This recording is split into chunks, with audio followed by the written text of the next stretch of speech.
So the next part of the discussion of preparation of alkyl halides from the alkenes, now we'll follow, that is anti-Markovnikov rule.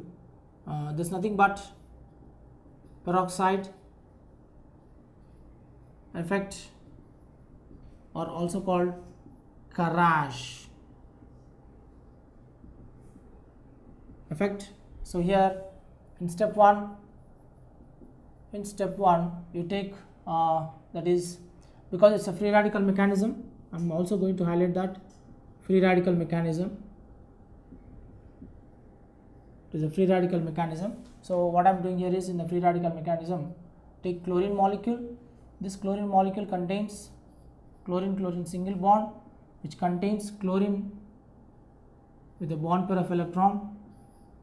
In the presence of sunlight acting as a catalyst, it undergoes the homolytic fission and it immediately gives 2 chlorine free radicals. So when it is giving 2 chlorine free radicals, in step 2, this chlorine free radical CH3 single bond CH double bond CH2, this chlorine free radical, it attacks the unsymmetrical propene and it immediately forms, that is CH3 CH2 CH2 of Cl. This is 1 chloro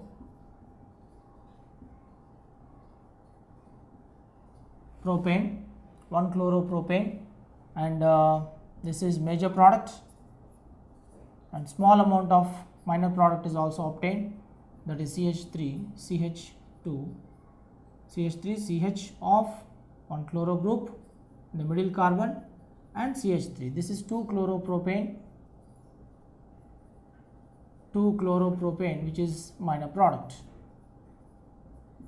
So let us not go deeper into the mechanism. This is as simple as possible.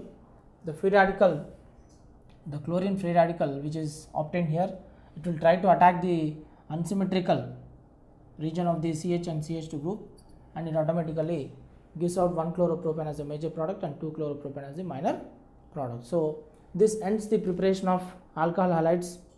We have completed the preparation of aliphatic alkyl halides. Now we have 1 or 2 preparations for the aromatic alkyl halides also.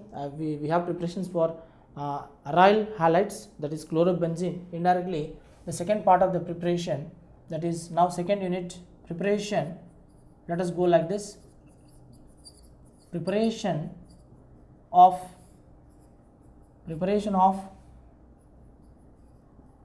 aryl halides. So I repeat, here in the preparation of aryl halides, the first method we can take, that is direct method. We can take direct halogenation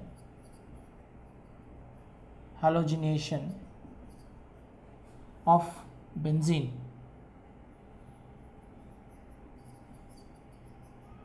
Direct halogenation of benzene, that is what we are doing here is like take benzene molecule and you treat it with the chlorine in the presence of FeCl3, ferrichloride acting as catalyst, it forms chlorobenzene.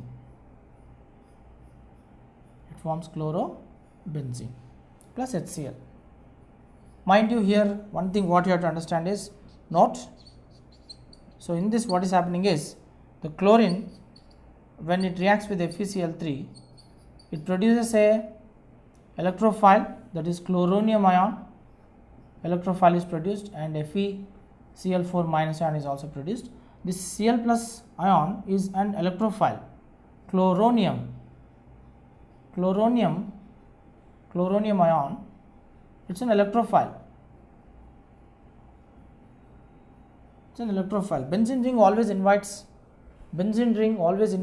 the electrophile on its 6 carbons. The chloronium ion, being an electrophile, it attacks the benzene ring at one of the carbons and it immediately forms chlorobenzene. So this is the direct halogenation of benzene, and therefore we call this reaction as, this reaction we can call it as, that is reaction is electrophilic electrophilic substitution. Electrophilic substitution reaction.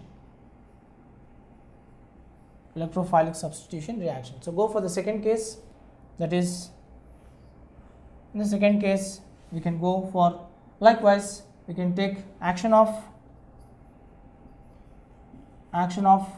PCl3 comma PCl5, phosphorus trichloride and phosphorus pentachloride on phenol. So what is happening here is PCl3, in fact if you take PCl3 or PI3, if you take, they are prepared, actually phosphorus, if you take phosphorus trichloride and phosphorus pentachloride, you can just take the reaction like this. Because it is phenol, you can just take the benzene ring with an OH group. This is phenol treated with the PCl3. When you are treating it with PCl3, it forms, that is, chlorobenzene. It forms chlorobenzene, no doubt about it, plus the byproduct is H3PO3, phosphorus acid, ortho phosphorus acid, orthophosphorus acid. So this is the case of the phosphorus trichloride, but if you take in the case of the PCl5, almost the reaction is same. Again benzene ring, this is phenol, it is phenol when treated with PCl5, it forms chlorobenzene. Apart from chlorobenzene, the byproducts, I am writing the byproducts here, that is minus POCl3, phosphorus oxytrichloride, and also minus HCl is the kind of reaction which you can expect. So this is second method of preparing the aryl halide, that is chlorobenzene. So similarly, because we are preparing the chlorobenzene, that is aryl halide, so likewise the similar type of reaction,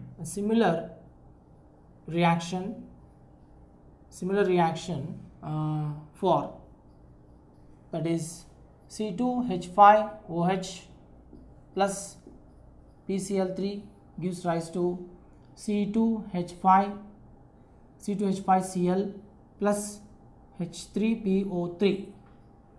So balance the equation. How many number of moles exactly we require? We have 3 oxygens here, we have only 1 oxygen, so take 3 moles here. So we have 3 oxygens and 3 hydrogens, but we have 3 hydrogens, then we have 3 chlorines, so take 3 here. That means 3 moles of ethyl alcohol upon treating with 1 mole of phosphorus trichloride, we get 3 moles of ethyl chloride and 1 mole of orthophosphorus acid. This is orthophosphorus acid. It's an orthophosphorus acid. It is a dibasic acid.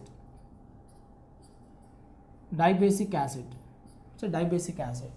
So likewise, if you go for ethyl alcohol when treated with PCl5, similarly giving a small breakup, this is a rational explanation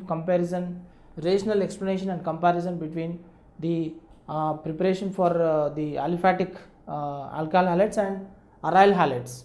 So because we have done already the preparation for chlorobenzene using phosphorus pentachloride and phosphorus trichloride, I am trying to give a breakup in the explanation, and I am also giving the same reactions for aliphatic preparation of the ethyl chloride also. So therefore, if you go for ethyl alcohol and when it is treated with phosphorus pentachloride, yes, we are going to get C2H5Cl plus phosphorus oxytrichloride plus HCl. So these two are the byproducts. And one more thing, the same ethyl alcohol when treated with the thionyl chloride, SOCl2, in the presence of pyridine or pyridine acting as solvent, and this pyridine solvent, it neutralizes the byproducts which are obtained in the manufacture of ethyl alcohol. So therefore here we are going to get C2H5Cl plus SO2 plus HCl. Mind you, HCl is a vapor and sulfur dioxide is a gas. So both these byproducts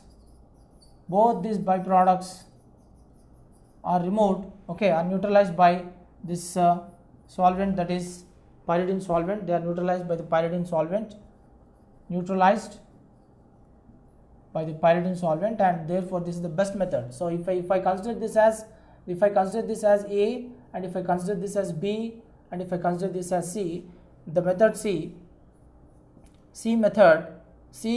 is the best method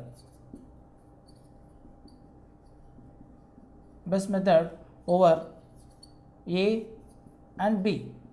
The advantage is in the C both these are gaseous byproducts, so they are either eliminated or they are neutralized by the solvent, that is pyridine solvent. And this is thionyl chloride.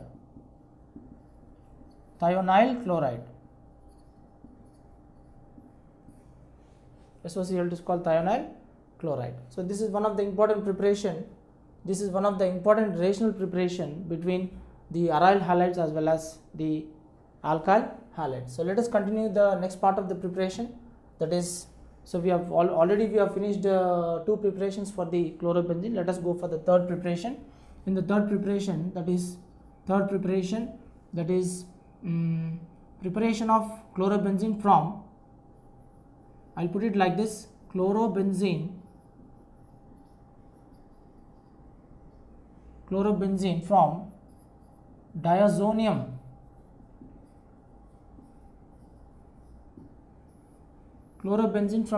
salts. So what I am doing here is, first I am taking benzene ring, and I am treating it with concentrated nitric acid and concentrated H2SO4, and temperature is below 60 degrees centigrade. So immediately from this reaction mixture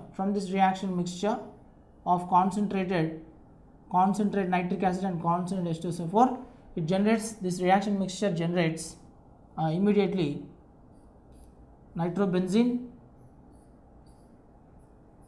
We get a nitrobenzene, and this nitrobenzene, now it is treated with the, that is SN in the presence of HCl, reduction in acidic media. So because it is reduction in acidic media, what we can do is, the best thing what we can do is, yes, the 2 oxygens which are present in the benzene ring with the NO2 group is called nitrobenzene. The nitro group is getting reduced to amino group. So what you are noticing is, this nitro group is getting reduced to amino group. Mind you, this is a primary aromatic amine. Byproduct is H2O. Primary aromatic amine, also called aniline, or we can call it as aminobenzene. Now here this aminobenzene, now it is treated with NaNO2 in the presence of HCl in 0 degrees centigrade to 5 degrees centigrade, ice cold temperature. This sodium nitrate is actually prepared, it's an in situ preparation. Sodium nitrite, it is in situ. It is in situ preparation because of its explosive nature. So this sodium nitrite in the presence of HCl will convert the aminobenzene to, that is benzene diazonium chloride. This is benzene diazonium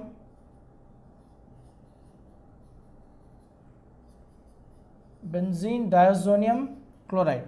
This obtained diazonium chloride, this is nothing but a diazonium salt. This obtained diazonium chloride, now it is subjected to both the reactions. One is Sandmeier's reaction, the other one is Gattermann's reaction. So we from here take this diazonium salt of benzene and subject this diazonium salt of benzene to both, that is Sandmeier's reaction as well as Gattermann's reaction. So both through Sandmeier's reaction and Gattermann's reaction we are going to get, that is chlorobenzene.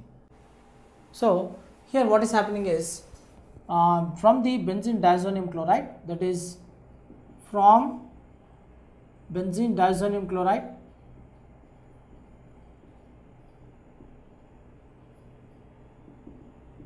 from the benzene diazonium chloride,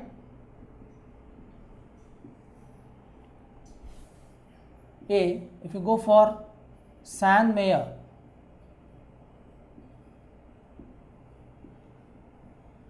reaction, in this Sandmeier's reaction you can take benzene diazonium chloride, benzene diazonium chloride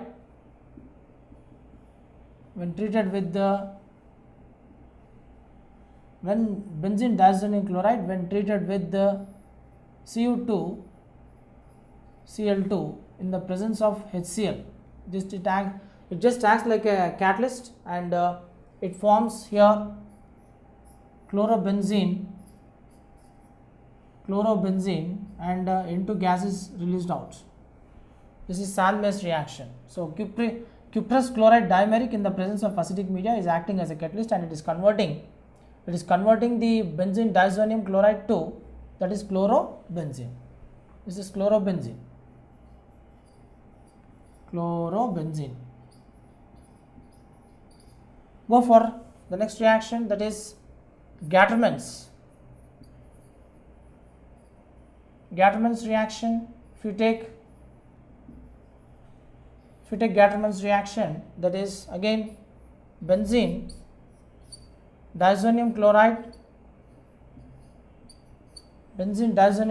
in the presence of copper and HCl, directly metallic copper and HCl acting as catalyst, we directly get here, that is chlorobenzene plus N2 as the byproduct. Similarly, if you want to preparation of iodobenzene, that is iodobenzene, if you want to prepare, this is not a named reaction, it's an something like indirect method, it doesn't have any specific name for it, but iodobenzene, I can just put it like this: iodobenzene from diazonium,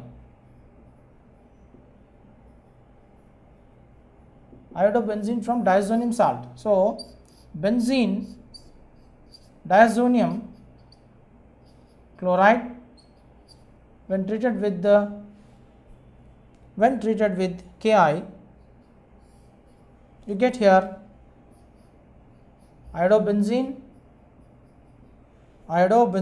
plus KCl plus N2. This is one method. Likewise, if you want to prepare fluorobenzene, that's called Bal-Schumann reaction. That is D Bal-Schumann's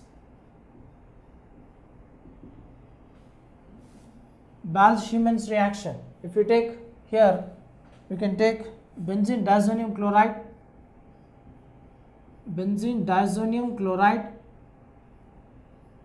when treated with the sodium fluoroborate,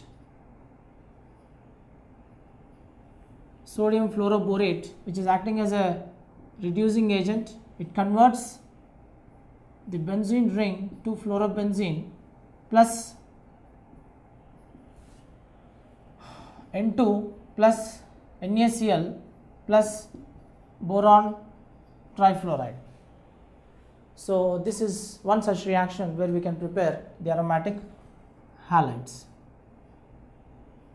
This is fluorobenzene.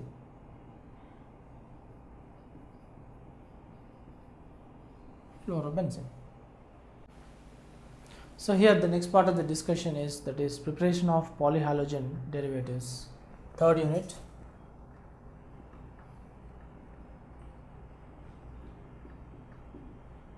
Preparation of polyhalogen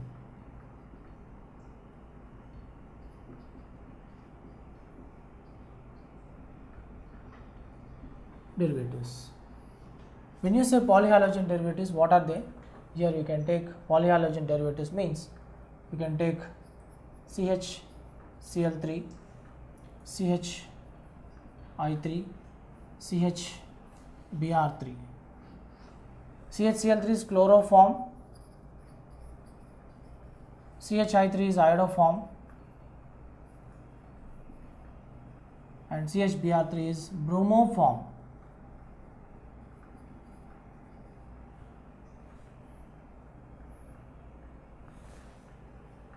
Three is bromoform. This is one single unit. Second one is you can go for in the polyhalogen derivatives. You can go for that is CCl4, that is carbon tetrachloride.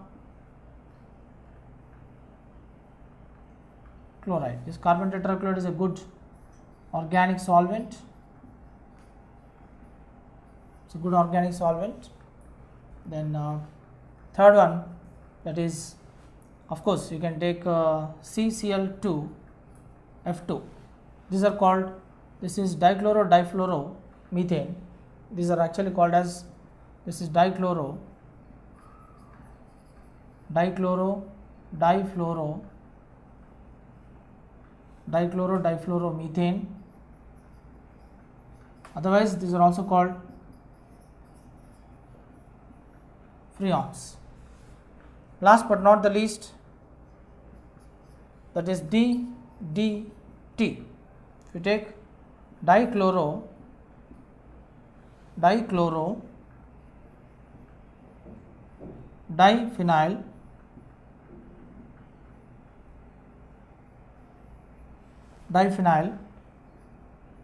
trichloromethane. It is actually prepared, this DDT, if you take, it is prepared from, that is CCl3 CHO when treated with the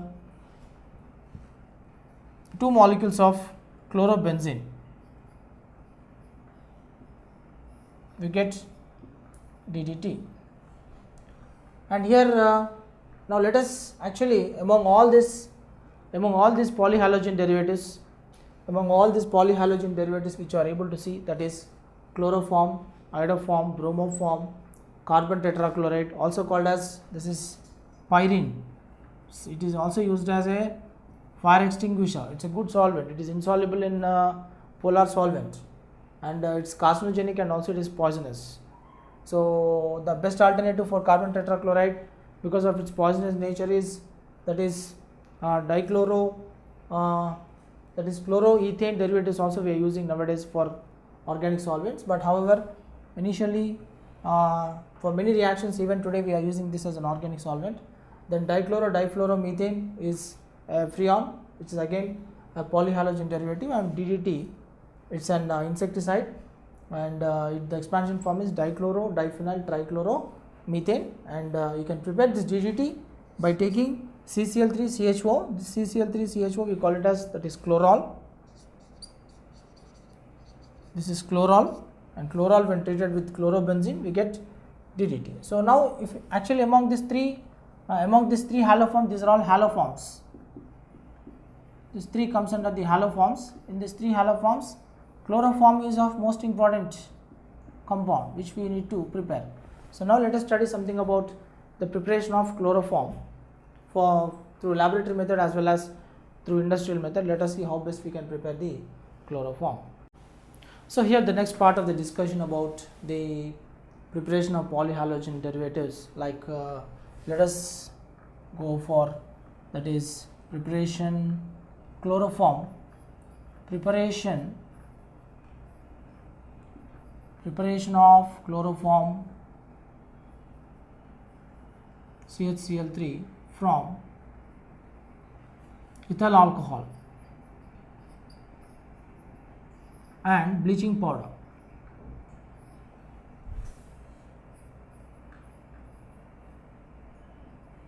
This is bleaching powder.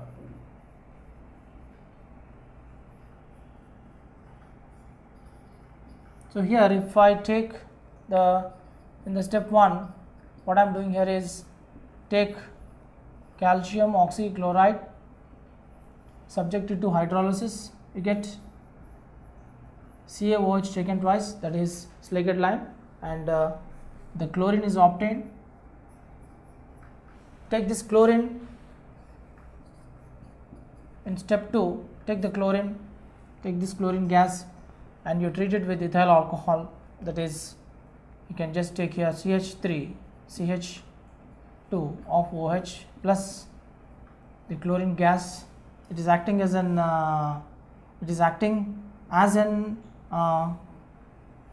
chlorinating agent.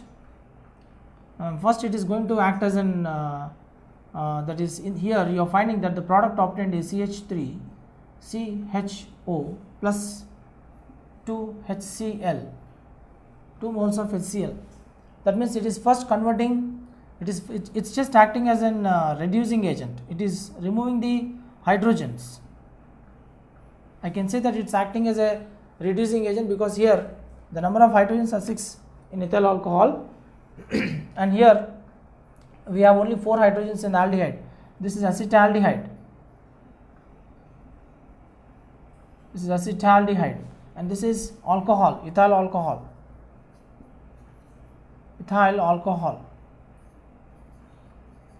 So in the next step, take this acetaldehyde, step 3.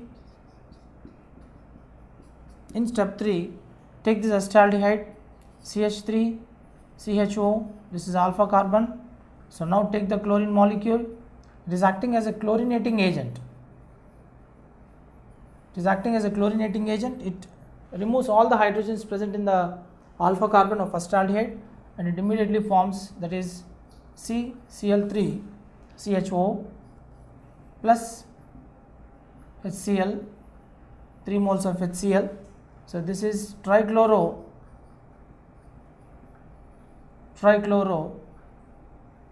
acetaldehyde,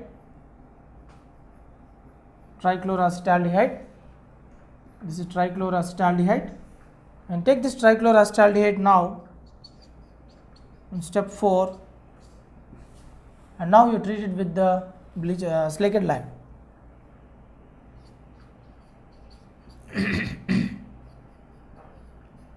Trichloroacetaldehyde now when treated with, that is the slaked lime, this is slaked lime.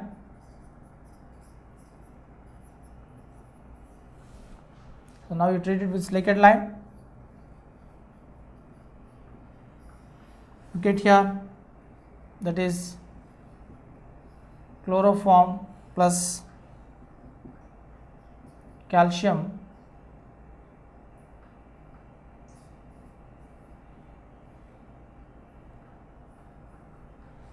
acetate, this is chloroform.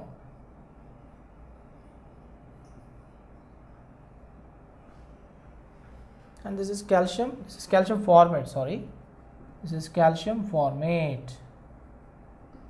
So if you want to balance the equation, I think if I'm going to take 2 here and if I'm going to take 2 over here, yes, the reaction is going to get balanced.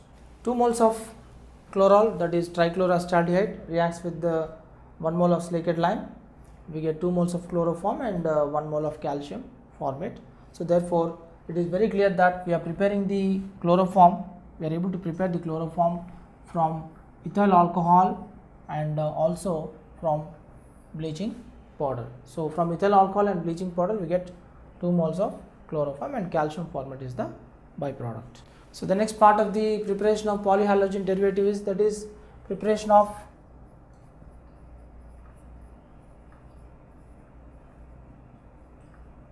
DDT.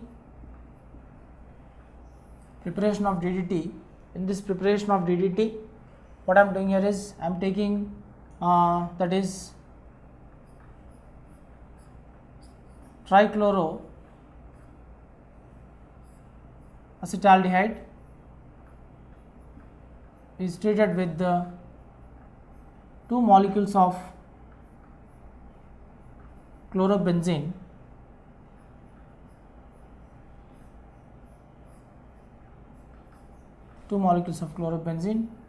one molecule of water is lost and you get the product as, that is 3 chloro groups with 1 hydrogen, and with 1 hydrogen, 1 2 3 4, okay, 1 2 3 4, this is CH off, here we are going to get 1 chlorobenzene,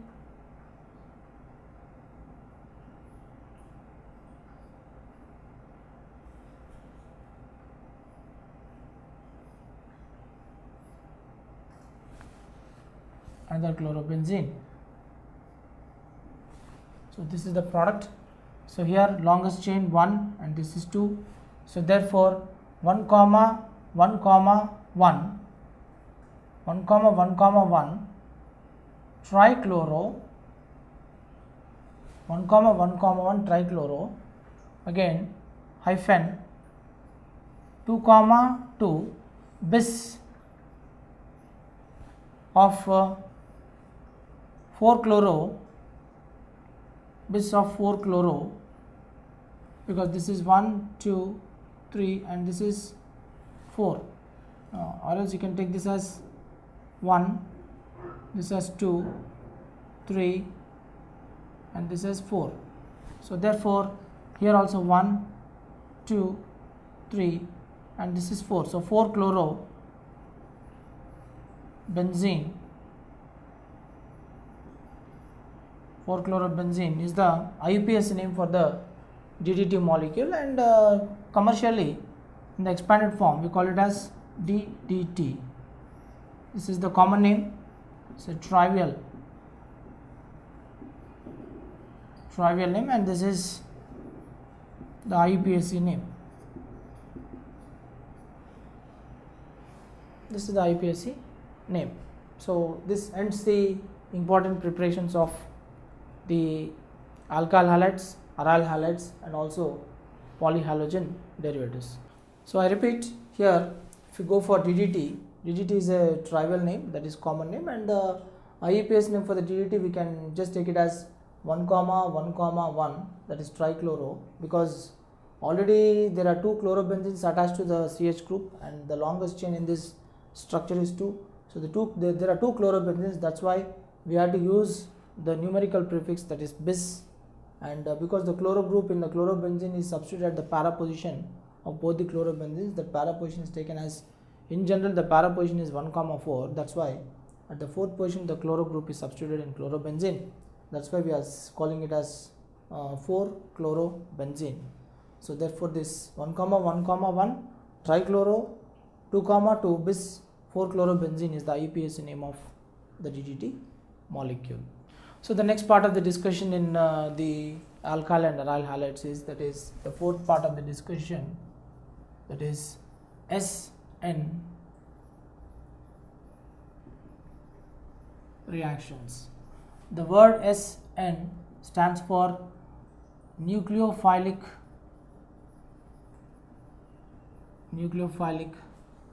substitution reactions. N stands for nucleophilic, S stands for substitution reactions. Here in this SN reaction there are 2 types of SN reactions. Types of SN reactions. Types of SN reactions. In this A, SN1 reaction. What do you mean by this SN1 reaction? 1 stands for unimolecular nucleophilic substitution.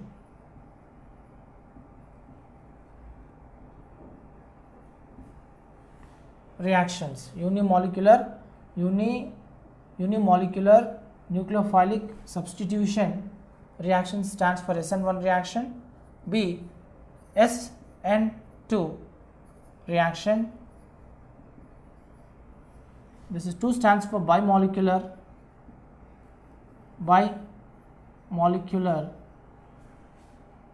nucleophilic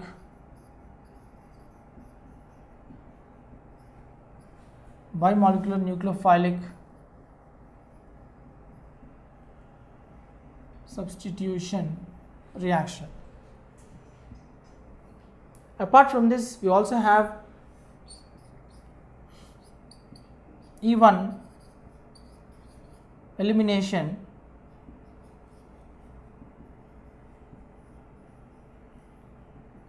reactions, and also we have, that is D, E2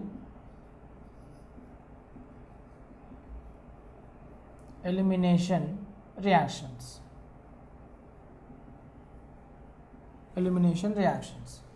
So now what we are going to do is, in these 4 reactions, this SN1 reaction and SN2 reactions are of utmost importance. So we will have a exhaustive discussion, detailed discussion about the SN1 reaction and SN2 reactions.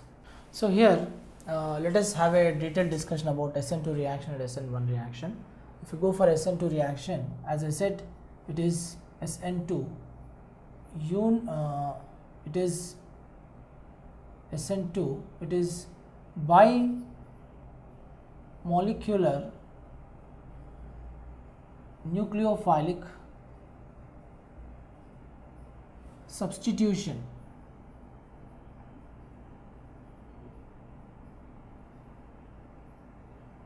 reaction.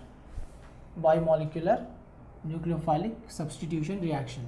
2 stands for bimolecular, N stands for nucleophilic, S stands for substitution reaction. Then this SN2 reaction, it follows, that is kinetics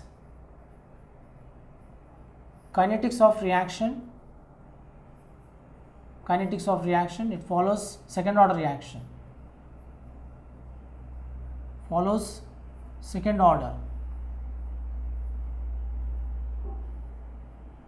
Second order reaction. Third, it's a single step reaction. Single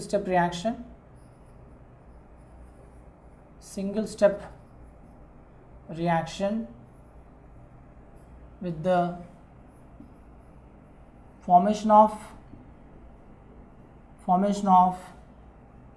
pentacoordinate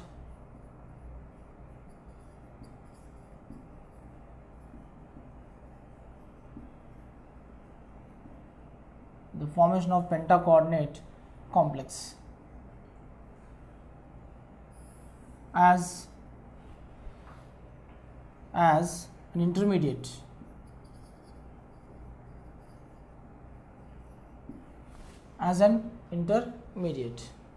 Then here reaction rate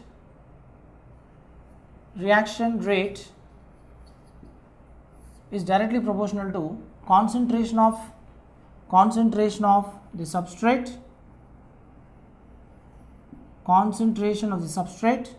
into concentration of the nucleophile. Nu stands for nucleophile and substrate, concentration term to the power of 1, concentration of the nucleophile also. That means here in SN2 reaction, the rate of reaction, the reaction rate depends on the concentration of the substrate as well as concentration of the nucleophile.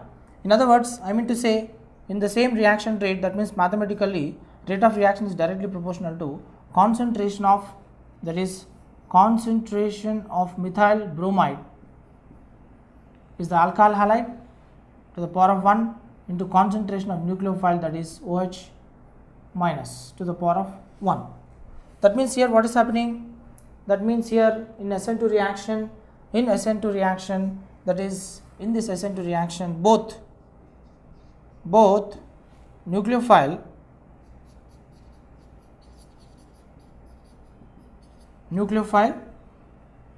stronger and alkyl halide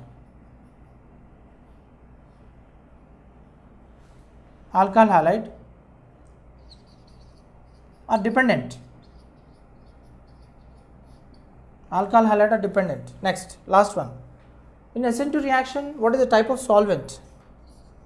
Which solvent favors the SN2 reaction? In SN2 reaction, which type of solvent favors? It should be always polar aprotic. Polar aprotic solvent. What is polar aprotic solvent?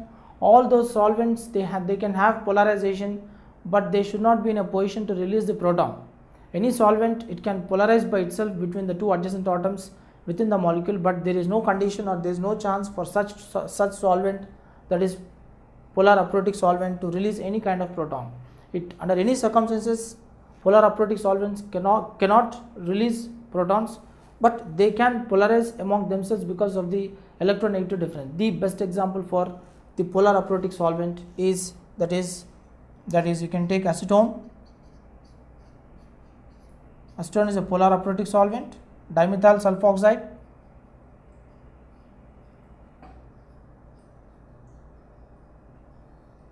sulfoxide, then you can even take benzene, but these two are very famous. This is in shortcut we call it as DMSO, and this is acetone.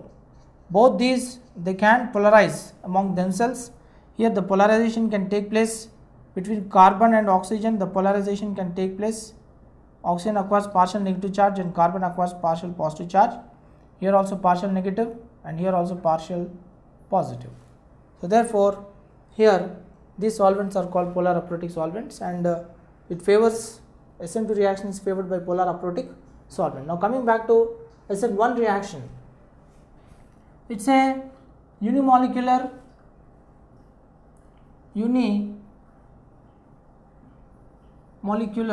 nucleophilic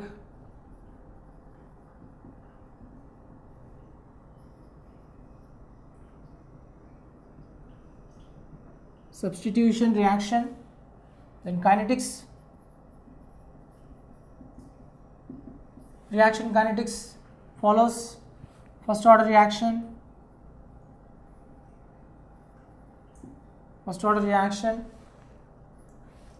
It's a two-step reaction.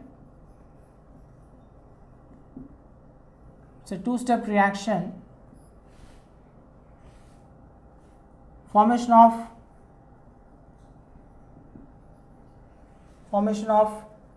via carbocation.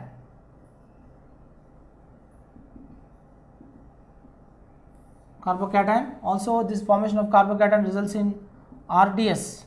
This RDS we call it as rate determining step. That's called slowest step.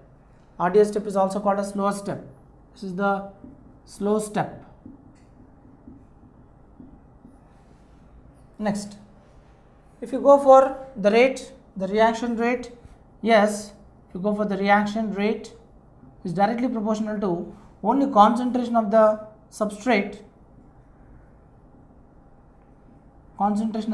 to the power of 1 into concentration of the nucleophile to the power of 0. That means here the reaction rate is given by small r, is directly proportional to concentration of the methyl bromide to the power of 1, into concentration of the nucleophile is independent to the power of 0. That means the reaction rate is depending only on the concentration of the methyl bromide or simply alkyl halide. And here the strength of the nucleophile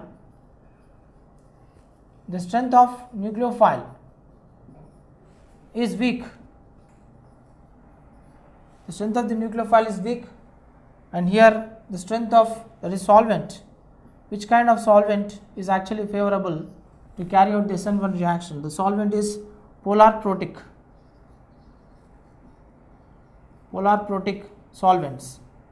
What are polar protic solvents? Polar protic solvents are those solvents wherein which they can readily ionize and they can release the protons when the reaction commences. So all polar protic solvents, examples of polar protic solvent, the best example is H2O is a polar protic solvent, acetic acid is a polar protic solvent, ethyl alcohol is also polar protic solvent. In all these three cases, water you take, acetic acid you take, ethyl alcohol you take, in all these three cases of solvents you find that the release of proton becomes very easy. That's why we can call them as polar protic solvents.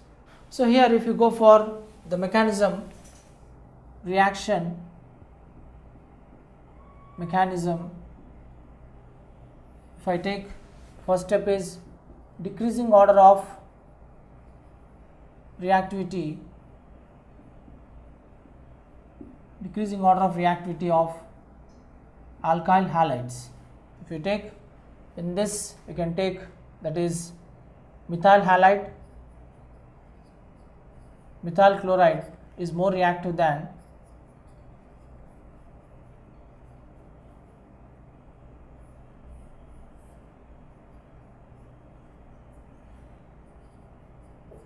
alkyl halide, primary alkyl halide. Methyl chloride is more reactive than primary ethyl chloride. Primary alkyl halide is more reactive than secondary alkyl halide. So primary carbon, this is secondary alkyl halide.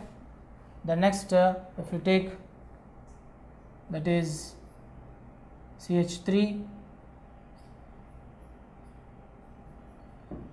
carbon single bond CH3, single bond CH3, single bond chlorine. So here this is tertiary alkyl halide. So that means why the tertiary alkyl halide is not able to participate in the SN2 reaction so easily. It's because tertiary alkyl halide is least reactive because it is dominated by the steric hindrance. You can see all the three methyl groups are creating a huge crowd here. They are increasing the electron density at the carbon, thereby not allowing the rupture of carbon chlorine bond. So you can see this is just like a steric hindrance. This is steric hindrance,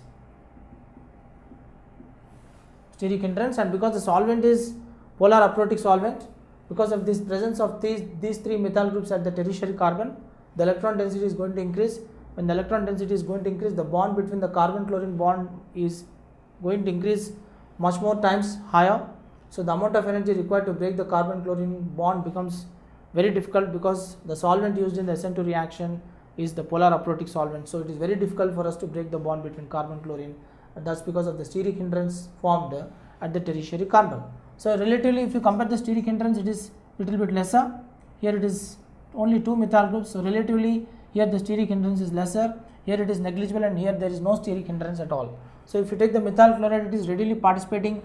If you take methyl chloride, it is readily participating in SN2 reaction because it is devoid of steric hindrance. There is no steric hindrance in the case of methyl chloride. That's why it can readily ionize. The carbon chlorine bond breaks readily in the presence of nucleophile, and it immediately gives a new product in the SN2 reaction.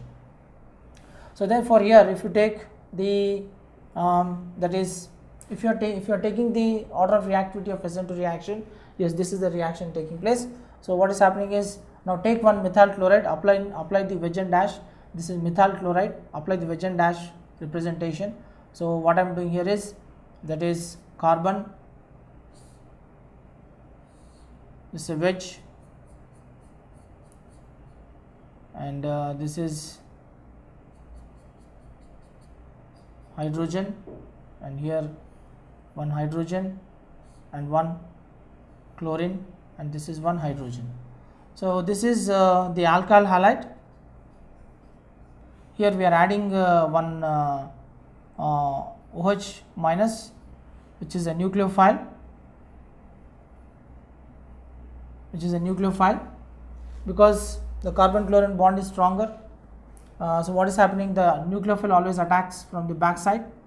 So this nucleophile attacks the stereogenic carbon, that is stereochemical evidence. It attacks from the back end of the carbon.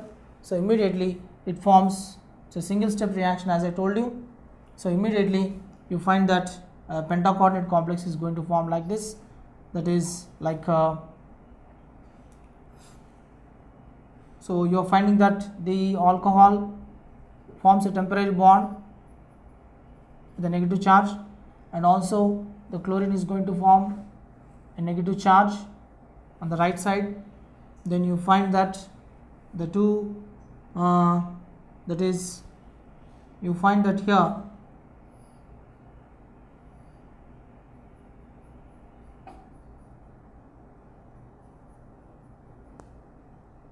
This is a pentacoordinate complex, hydrogen and one hydrogen on the above. So finding 5 bonds. This is a pentacoordinate complex, pentacoordinate complex.